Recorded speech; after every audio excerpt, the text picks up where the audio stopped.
'Twas the night before Christmas, read by Denese and Hoppie.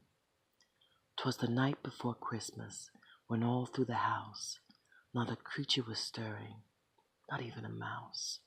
The stockings were hung by the chimney with care, in hopes that St. Nicholas soon would be there.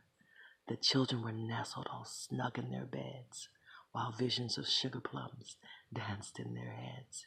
And Mama, in her kerchief, and I, in my cap, had just settled down for a long winter's nap, when out on the lawn there arose such a clatter, I sprang from the bed to see what was the matter.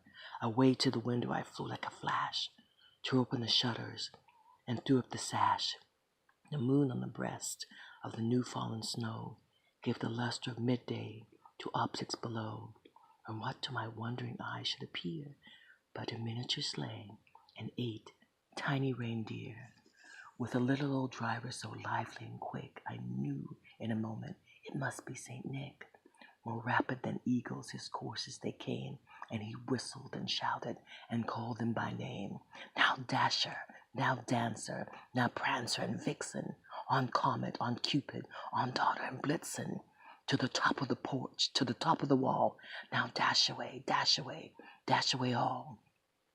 As dry leaves that before the wild hurricane fly, when they meet with an obstacle, mount to the sky. So up to the housetop the courses they flew, with the sleigh full of toys and St. Nicholas too.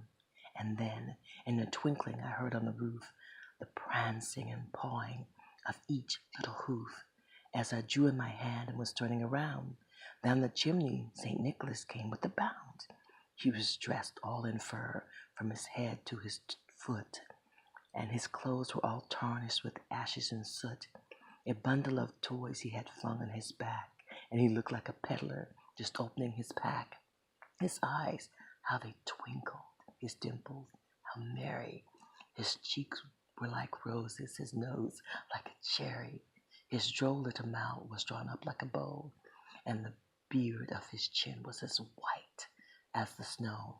The stump of a pipe he held tight in his teeth, and the smoke, it encircled his head like a wreath. He had a broad face and a little round belly that shook when he laughed like a bowl full of jelly.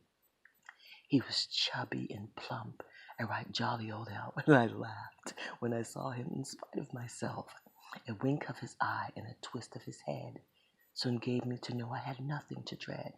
He spoke not a word, but went straight to his work, and filled all the stockings, then turned with a jerk, and laying his finger aside of his nose, and giving a nod up the chimney who rose, he sprang to his sleigh, to his team gave a whistle, and away they all flew like the down of a thistle. But I heard him exclaim, ere he drove out of sight, "Happy Christmas to all, and to all a good night!"